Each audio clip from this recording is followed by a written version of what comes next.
وعلى سيدنا محمد صلى الله عليه وسلم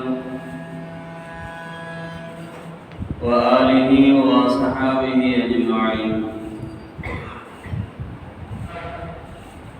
أما بعد فأعوذ بالله من الشيطان الرجيم. بسم الله الرحمن الرحيم. لن تنالوا البر حتى تنفقوا مما تحبون. وقال أيضا: من ذا الذي يقرض الله قرضا حسنا فيضاعفه له أضعافا كثيرا. صدق الله مولانا العظيم. எல்லா புகழும் அல்லாஹ் ஒருவனுக்கே உரித்தாகட்டும். நம்முடைய நாயகம் சர்தாரி ஆலம் ஷஃபீஉல் முஸ்லிமீன் ஸல்லல்லாஹு அலைஹி வஸல்லம் அன்னவர்கள் மீதும் அவர்களின் வாழ்க்கை வழிமுறைகளை நம்பிக்கை மாறாத பின்பற்றி வாழ்ந்த உத்தம சத்திய சஹாபாக்கள், தாபிஈன்கள், தபஅ தாபிஈன்கள், நாதாக்கள், வலிமார்கள், இங்கே அமர்ந்திருக்கக்கூடிய நம் அனைவர்கள் மீதும் அல்லாஹ்வின் சாந்தியும் சமாதானமும் என்றென்றும் நீங்காமல் உண்டாகட்டுமாக. கிருபையாளன் அல்லாஹ் தஆலா புனிதம் நிறைந்த இந்த ஜும்ஆவினுடைய நன்னாளில் என்ன நன்மைகளை நாடி நாம் இங்கே அமர்ந்திருக்கின்றோமோ அந்த நன்மைகளை பரிபூர்ணமாக சம்பூர்ணமாக அடைய பெற்ற நல்ல மக்கள் கூட்டத்தில் அல்லாஹ் நம்மை எல்லாம் சேர்த்து நல்லருள் பாலிப்பானாக. கண்ணியத்திற்குரிய அல்லாஹ்வின் நல்லடியார்களே,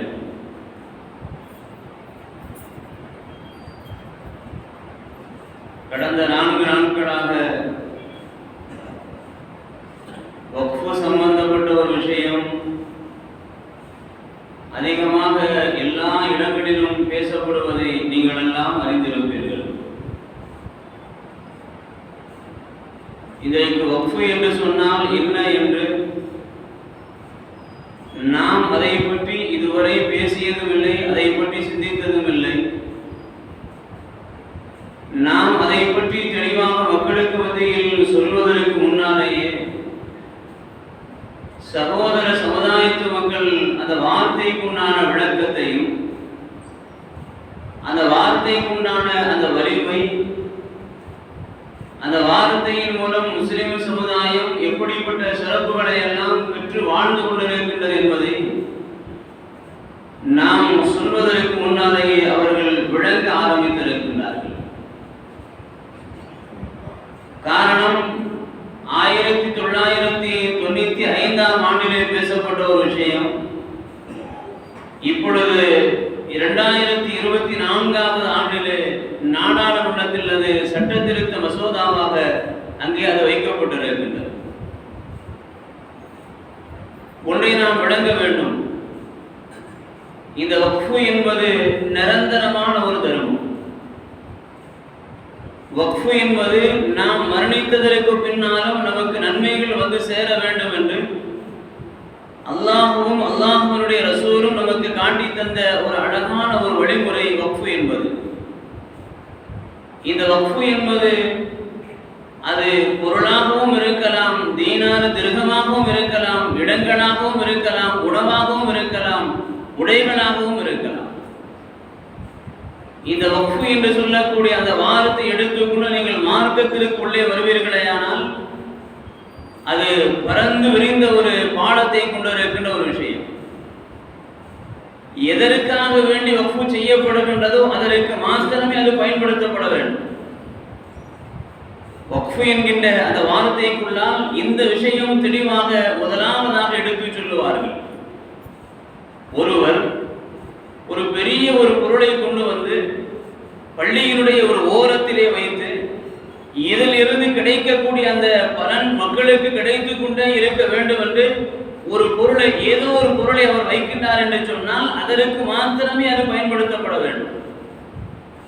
நம்முடைய முன்னோர்கள் தூர நோக்கு பார்வையோடு சீரிய ஒரு சிந்தனையோடு இந்த வக்ஃபினுடைய அந்த அமைப்பை பெருமானார் ஸல்லல்லாஹு அலைஹி வஸல்லம் அவர்களுடைய புறத்திலிருந்து நமக்கு ஏராளமான பலன்களை தந்துவிட்டு சென்றிருக்கின்றார்கள்.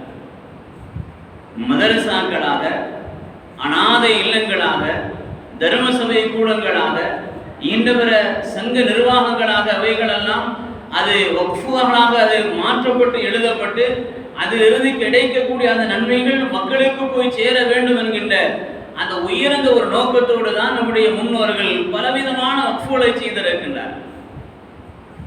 ஓரிரு மாதங்களுக்கு முன்னால் கூட நான் பேசின ஞாபகம் உண்டு. டேரா கட்டி போடுவதற்கு வக்ஃபு. அந்த டேரா கட்டி மண்ணை எடுத்து அந்த மண்ணிலிருந்து அந்த கற்களை சரியாக ஒதுக்கி அந்த சீரான அந்த மண்ணைகளை சரியாக்கி அதிலிருந்து ஒரு டேரா கட்டியை செய்து பீர்ஷா போய்விட்டு வருகின்ற பொழுது அந்த டேரா கட்டியை பிடித்துக் கொண்டு நன்மை பெறுகின்றார்களே, அதற்கென்று தனியே ஒரு வக்ஃபு இன்றைக்கு இருந்தது. நம்முடைய முன்னோர்கள் மிக சரியாக அந்த காரியங்களை செய்தார்கள். விளக்கு எரிய வேண்டும். அல்லாஹ்வினுடைய இறை இல்லம் எப்பொழுதும் இருட்டாகவே இருந்து விடக்கூடாது. மக்கள் இருந்தாலும் சரி, மக்கள் இல்லை என்று சொன்னாலும் ஏதாவது ஒரு வெளிச்சம் இருந்து கொண்டே இருக்க வேண்டும் என்பதற்காக வேண்டி விளக்கு எரிவதற்கு அவர்கள் அந்த இடத்தில் அதற்காக வக்ஃபு செய்த சொத்துக்கள் உண்டு.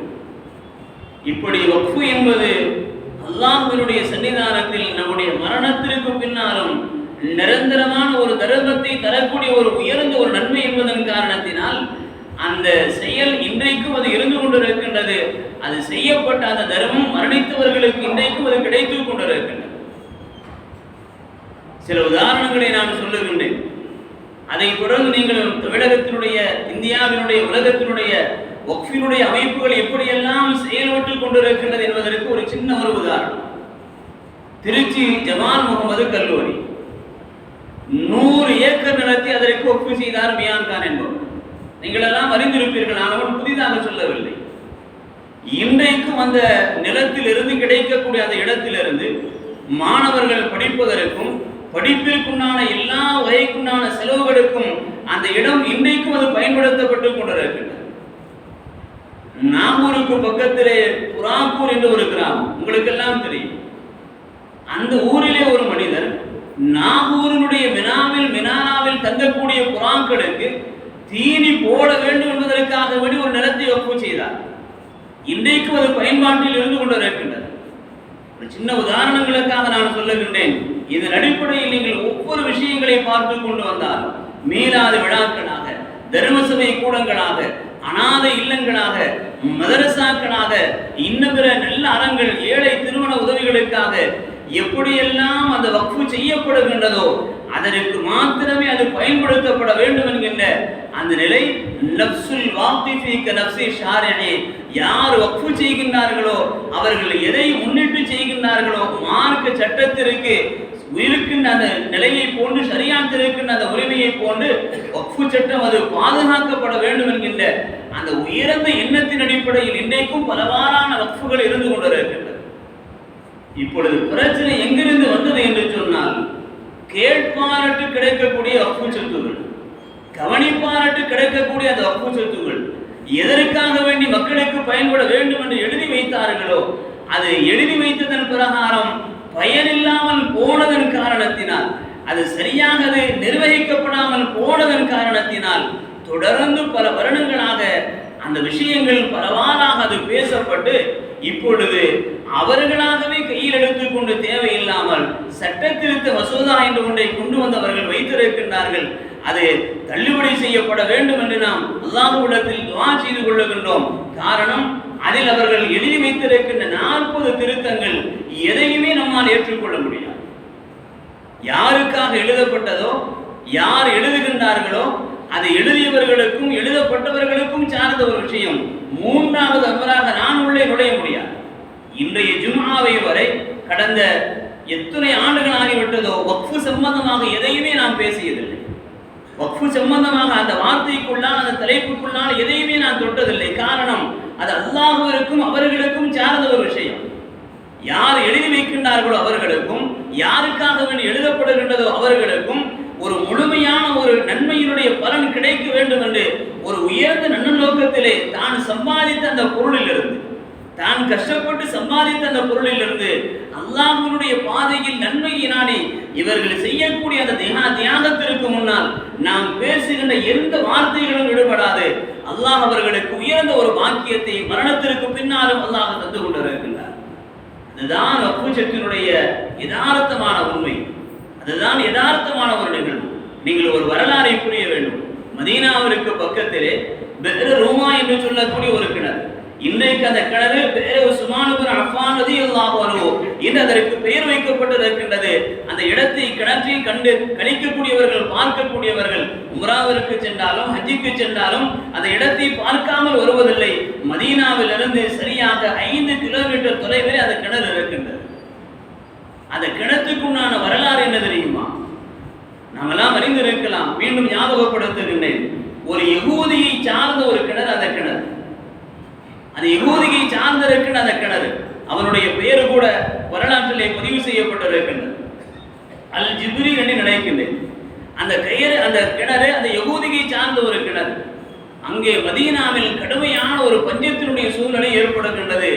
மக்கள் எல்லாம் தண்ணீருக்கு, குடிப்பதற்கு தண்ணீருக்கு சிரமப்படுகின்றார்கள். யகூதிகளுடைய குணம் என்ன தெரியுமா? முஸ்லிம்களுடைய குணத்திற்கு அப்பாற்பட்ட ஒரு மாறுபட்ட ஒரு குணம். முஸ்லிம்கள் மக்களுக்கு நல்லது செய்ய வேண்டும் என்று நினைத்தால் இந்த யகூதிகள் மக்களுக்கு சிரமம் தருவார்கள். அன்றிலிருந்து இன்றைக்கு வரைக்கும் அதுதான். பாலஸ்தீனத்தில் நடைபெறுகின்ற இந்த நிகழ்வு வரை அந்த யகூதிகள் மக்களுக்கு சிரமம் தருவதைத்தான் தங்களுடைய தொழிலாகவே அவர்கள் செய்து கொண்டிருக்கின்றார்கள். மதீனாவிலே குடிப்பதற்கு தண்ணீருக்குண்டான பஞ்சம் ஏற்படுகின்றது. மதீனாவில் தண்ணீர் பஞ்சம் ஏற்படுகின்ற பொழுது பெருமானார் ஸல்லல்லாஹு அலைஹி வஸல்லம் அவர்கள் பார்க்கின்றார்கள், முஸ்லிம்கள் மக்கள் எல்லாம் அவனுடைய யகூதியினுடைய அந்த கிணத்திலே இருந்து தண்ணீர் கேட்கின்ற பொழுது ஒரு குடம் தண்ணீருக்கு அவன் காசு வைத்து விற்க ஆரம்பித்தான். ஒரு குடம் தண்ணீருக்கு அவன் காசு வைத்து விற்க ஆரம்பித்தான். தண்ணீர் வியாபாரம் கூடுமா கூடாது அது வேறு விஷயம். தண்ணீர் என்பது அல்லாஹ்வினுடைய சொத்து, அது பொதுவான விஷயம். அது எல்லோரும் நாம் எல்லாம் அறிந்து ஒன்றுதான். இந்த யகூதி மக்கள் சிரமத்தில் இருக்கின்றார்கள் என்பதை கூட அறியாமல் அவர்களுக்கு குடிப்பதற்கு கேட்டு வருகின்ற அந்த தண்ணீருக்கு அவன் விலை வைத்து நிர்ணயம் செய்து விற்க ஆரம்பித்தான். எந்த அளவிற்கு சொன்னால், எந்த அளவிற்கு என்று சொன்னால் 1 மடங்கு 2 மடங்கு என்று லாபம் வைத்து எந்த விதமான மூலதனமும் இல்லாமல் மக்கள் சிரமத்திற்காக வேண்டி தண்ணீர் கேட்டு வருகின்ற பொழுது 10 மடங்கு அதற்குண்டான விலைகளை உயர்த்தி அவன் விற்க ஆரம்பித்தான். இது மக்களுக்கும் பெருமானார் ஸல்லல்லாஹு அலைஹி வஸல்லம் அவர்களுக்கும் மிகுந்த ஒரு சிரமத்தை கொடுத்தது, மிகுந்த ஒரு மன வருத்தத்தை கொடுத்தது. பெருமானார் ஸல்லல்லாஹு அலைஹி வஸல்லம் அவர்கள் அந்த நேரத்தில் மக்களுக்கு மத்தியில் ஒரு பொது அறிவிப்பு ஒன்றை செய்தார். பெருமானார் ஸல்லல்லாஹு அலைஹி வஸல்லம் அவர்கள் இப்படி ஒரு அறிவிப்பு செய்தார்கள். இந்த பிர் ரூமா என்று சொல்லக்கூடிய இந்த கிணற்றை, இந்த பிர் ரூமா என்று சொல்லக்கூடிய இந்த கிணற்றை யார் அல்லாஹ்வினுடைய பாதையில் வாங்கி வக்ஃப் செய்கின்றார்களோ, பெருமானார் ஸல்லல்லாஹு அலைஹி வஸல்லம் அவர்கள் செய்த அறிவிப்பு இதுதான்.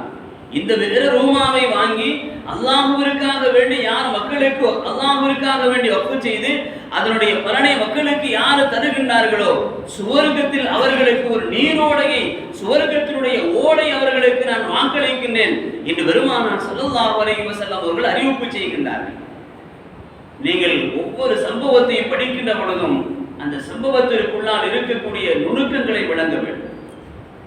சில நேரங்களில் வெளியில் சொல்ல முடியாத விஷயங்கள் இருக்கும், நீங்கள் விளங்கிக் கொள்ள வேண்டும். அது யூதனுடைய சொத்து. பெருமானார் ஸல்லல்லாஹு அலைஹி வஸல்லம் அவர்கள் அறிவிப்பு செய்கின்றார். இப்பொழுது அதை நமக்குடையதாக ஆக்க வேண்டும். என்ன செய்வது? வியாபாரத்தினுடைய தந்திரத்தினுடைய உச்சத்தில் இருந்த ஹஜ்ரத் உஸ்மான் இப்னு அஃபான் ரலியல்லாஹு அன்ஹு நபியினுடைய அறிவிப்பை காதிலும் உள்ளத்திலும் வாங்குகின்றார். அந்த யூதனிடத்திலே செல்லுகின்றார்கள். அதை நீ மக்களுக்காக வேண்டி விலைக்கு கொடு என்று கேட்கின்றார். அவன் மறுக்கின்றான். இதிலிருந்து நான் பெரிய லாபத்தை பார்த்து கொண்டு இருக்கின்றேன், இதிலிருந்து நான் பெரிய லாபத்தை பார்க்கின்றேன், நான் தர முடியாது என்று மறுக்கின்றான்.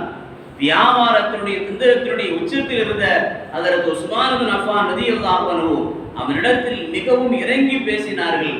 அந்த கிணற்றில் பாதியை எனக்கு கொடு என்றார். பாதி என்று சொன்னால் எப்படி தருவது?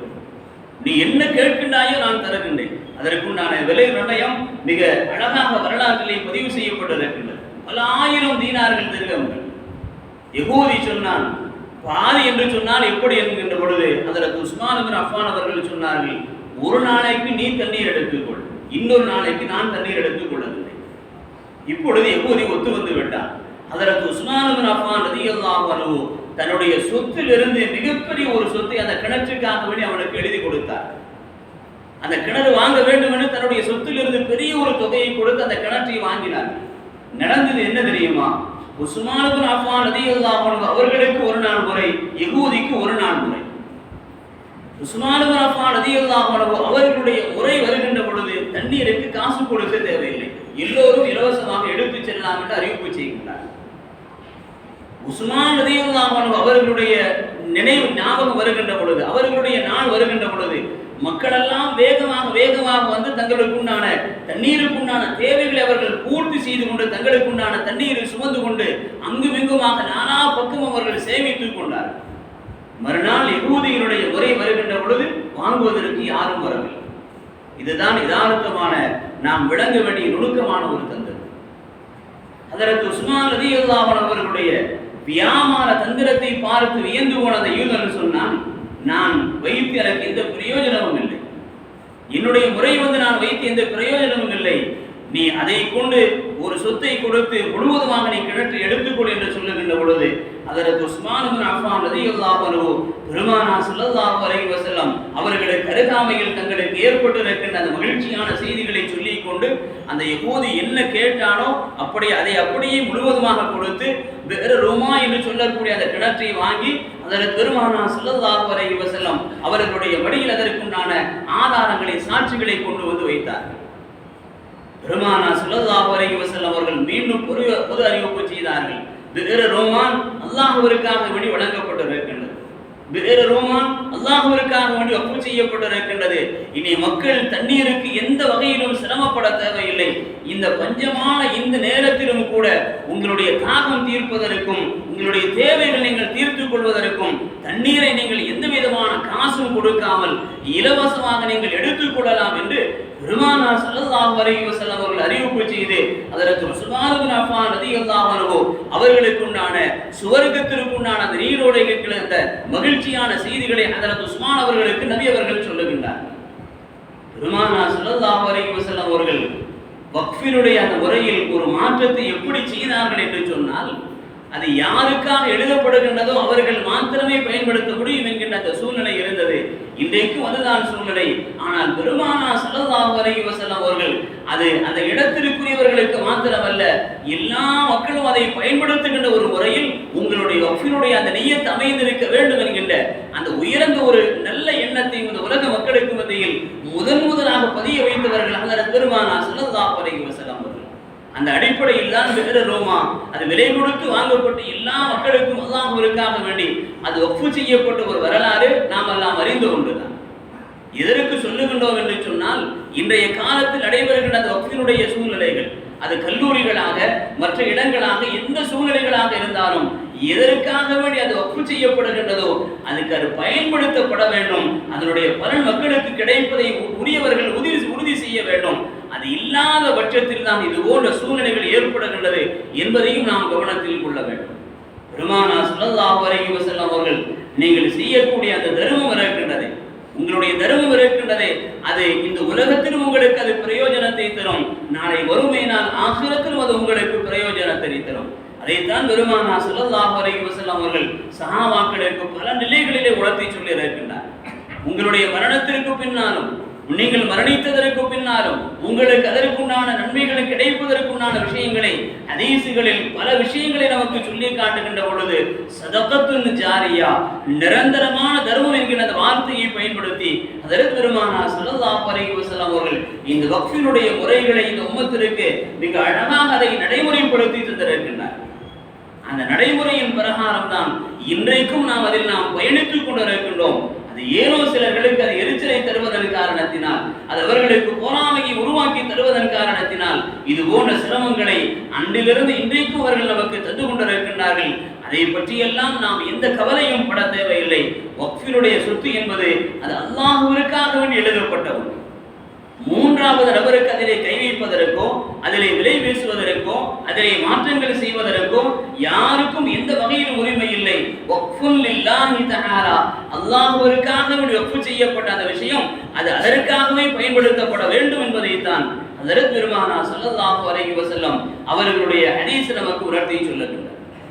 நாம் செய்கின்ற தான தர்மம் இருக்கின்றது, இந்த தர்மம் இருக்கின்றது, அதனுடைய வலிமை என்ன தெரியுமா? அதனுடைய பலன் என்ன தெரியுமா? பலம் என்ன தெரியுமா? அல்லாஹ்வினுடைய ரசூல் பெருமானார் ஸல்லல்லாஹு அலைஹி வஸல்லம் அவர்கள் ஹதீஸ்களில் பல விஷயங்களை நமக்கு உணர்த்தி காட்டி சொல்லுவார்கள். இது உலகத்தில் அல்லாஹ் தஆலா பூமியை படைத்தான். அல்லாஹ் பூமியை படைத்தான். பூமியை படைத்த பொழுது அது அங்குமிங்குமாக ஆட ஆரம்பித்தது. பூமியை படைத்த பொழுது பூமி அங்குமிங்குமாக ஆட ஆரம்பித்தது. அல்லாஹ் தஆலா மலையை படைத்தான். மலையை படைத்து அந்த பூமியை அங்குமிங்குமாக இருக்க வேண்டும் என்று அல்லாஹ் உத்தரவு பிறப்பித்தான். பூமி ஆடாமல் அப்படியே அங்குமிங்குமாக மலைகளை கொண்டு சிரமமாக அது இருந்து கொண்டிருந்தது. மலாயிக்கத்துமார்கள் கேட்டார்கள், மலாயிக்கத்துமார்கள் அதிர்ந்து போனார்கள் இதை பார்த்து, ரப்புல் ஆலமீனே, இந்த மலையை விட உயர்ந்த ஒன்றை நீ படைத்திருக்கின்றாயா? இந்த மலையை விட உயர்ந்த ஒன்றை நீ படைத்திருக்கின்றாயா என்று கேட்ட பொழுது, மலாயிக்கத்துமார்கள் கேட்ட பொழுது அல்லாஹ் சொன்னான், நஅம் அல் ஹதீத், நான் இரும்பை படைத்திருக்கின்றேன் என்றான். இந்த இரும்பு பாறைகளை உடைக்கின்றது. நாம் பார்க்கின்றோம், இந்த இரும்பு பாறைகளை உடைத்து விடும். மலாயிக்கத்துமார்கள் அல்லாஹ் சொன்ன அந்த பதிலை பார்த்து மீண்டும் கேட்டார்கள், இந்த இரும்பை விட உயர்ந்த ஒரு பொருளை நீ படைத்திருக்கின்றாயா? இந்த இரும்பை விட பலம் வாய்ந்த ஒரு பொருளை நீ படைத்திருக்கின்றாயா என்று கேட்ட பொழுது அல்லாஹ் சொன்னான், நஅம் அன்னார், நெருப்பை நான் படைத்திருக்கின்றேன். அந்த நெருப்பு இரும்பை உருக்கிவிடும். அந்த நெருப்பு இரும்பை உருக்கிவிடும்.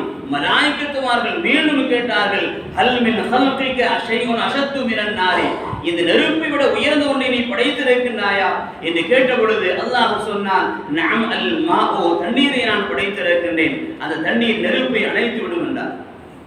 மீண்டும் மலாயிக்கத்துமார்கள் அல்லாஹ்விடத்தில் ஆச்சரியப்பட்டு கேட்டார்கள், ஹல் மின் ஹல்கிக ஷைஉன் அஷத்து மினல் மாஇ, தண்ணீரை விட உயர்ந்த ஒரு படைப்பை நீ படைத்திருக்கின்றாயா என்று கேட்ட பொழுது அல்லாஹ் சொன்னான், நஅம் அர்-ரீஹு, நான் காற்றை படைத்திருக்கின்றேன். அல்லாஹ் சொன்னான், காற்று தண்ணீருடைய போக்கை மாற்றிவிடும், தண்ணீருடைய சூழ்நிலைகளை இந்த உலகத்தில் இல்லாமல் ஆக்கிவிடும். காற்றுக்கு அவ்வளவு பெரிய ஒரு வலிமை உண்டு. அல்லாஹ் சொன்ன அந்த பதிலை பார்த்து மலாயிக்கத்துமார்கள் மீண்டும் கேட்டார்கள், ஹல் ஹிய ஹல்குன் அஷத்து மினர் ரீஹி, அந்த காற்றை விட உயர்ந்த ஒரு படைப்பை நீ படைத்திருக்கின்றாயா? காற்றை விட உயர்ந்த ஒரு படைப்பினை படைத்திருக்கின்றாயா என்று கேட்ட பொழுது அல்லாஹ் அப்பொழுது அது பதில் சொன்னான், நஅம் இப்னு ஆதம தஸத்தக ஸதகத்தன் பி யமீனிஹி யுஃபிஹா அன் ஷிமாலி. அல்லாஹ் மிக அழகாக பதில் சொன்னான். ஆதமுடைய மகன் தர்மம் செய்கின்றார்.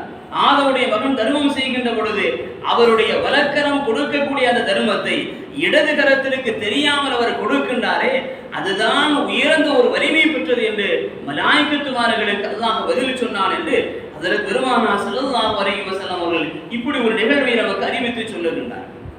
இந்த உலகத்தில் நாம் செய்யக்கூடிய அந்த தர்மத்தினுடைய வலிமை இருக்கின்றதே, மலையை விட, நெருப்பை விட, காற்றை விட, இரும்பை விட பலம் வாய்ந்த ஒன்றாக அல்லாஹ் நமக்கு தந்திருக்கிறான் என்று சொன்னால், நாம் செய்யக்கூடிய அந்த தர்மம் நம்மை நோக்கி வரக்கூடிய இவ்வளவு பெரிய பேராபத்துகளாக இருந்தாலும் அதை நீடித்து நிலைத்து பாதுகாக்கக்கூடிய ஒரு தன்மை அந்த தர்மத்திற்கு உண்டு என்பதை பெருமானார் ஸல்லல்லாஹு அலைஹி வஸல்லம் அவர்கள் விளங்கியதன் காரணத்தினால் இந்த வீரரூமா கிணற்றை யார் மக்களுக்கு அன்பளிப்பு செய்கின்றார் என்று பெருமானார் ஸல்லல்லாஹு அலைஹி வஸல்லம் அவர்கள் ஒரு பொது அறிவிப்பு செய்தனுடைய பலனை மக்களுக்கு தந்தார்கள் என்று சொன்னால், செய்யக்கூடிய அந்த தர்மத்தினுடைய வலிமை இந்த துனியாவிலும் நமக்கு பிரயோஜனத்தை பெற்றுத்தரும், நாளை வறுமையினால் ஆசிரத்திலும் நமக்கு உயர்ந்த ஒரு பிரயோஜனம் பெற்றுத்தரும் என்பதைத்தான் ஹஜ்ரத் பெருமானார் ஸல்லல்லாஹு அலைஹி வஸல்லம் அவர்களுடைய ஹதீஸ் நமக்கு உணர்த்தி சொல்லுகின்றது. அந்த அடிப்படையில் தான் இன்றைக்கு உலகத்தில் ஏராளமான வக்ஃபுகள் எல்லா விஷயங்களுக்கும், தண்ணீர் குடிப்பதற்கும், மக்கள் குளிப்பதற்கும், மரஞ்சலம் கழித்து சுத்தம் செய்வதற்கும், தங்குவதற்கும், ஹஜ்ஜி கமிட்டியினுடைய அந்த இடங்களில் தங்கி அவர்கள் ஓய்வு எடுப்பதற்கும், இப்படி எல்லா வகையில் வக்ஃபுகள் இருந்து கொண்டிருக்கின்றது. அந்த வக்ஃபுகள் அது அதற்காக வேண்டி பயன்படுத்தப்பட வேண்டும் என்பதைத்தான் இன்றைக்கு நம்முடைய செய்திகளை இன்றைக்கு உலாவிக் கொண்டிருக்கின்றது. அந்த வரிசையில் நாம் அல்லாஹ்விடத்தில் அதிகம் துஆ செய்து கொள்ள வேண்டும். எந்த வக்ஃபு எதற்காக வேண்டி எழுதப்பட்டதோ அதற்குரிய பலனை மக்கள் பிரயோஜனம் பெற்றுக் கொள்ள வேண்டும் என்கின்ற உயர்ந்த ஒரு துஆவை அல்லாஹ்விடத்தில் நாம் செய்து கொள்ள வேண்டும். இல்லாமல் ரப்புல் ஆலமீன் அல்லாஹ் தஆலா இந்த உலகில் நாம் வாழும் காலமெல்லாம் நாம் செய்யக்கூடிய எல்லா நல்ல அமல்களையும் நிறைவான முறையில் அல்லாஹ் கபூல் செய்தல் புரிவானாக. இந்த உலகத்தை விட்டு மரணிக்கின்ற பொழுது லா இலாஹ இல்லல்லாஹ் முஹம்மது ரசூலுல்லாஹ் என்கின்ற உன்னத கலிமாவை மனமகிழ்வோடு ஒளிந்து மரணிக்கக்கூடிய பாக்கியத்தை அல்லாஹ் நம் அனைவர்களுக்கும் நசீபாக்கி தந்தல் புரிவானாக.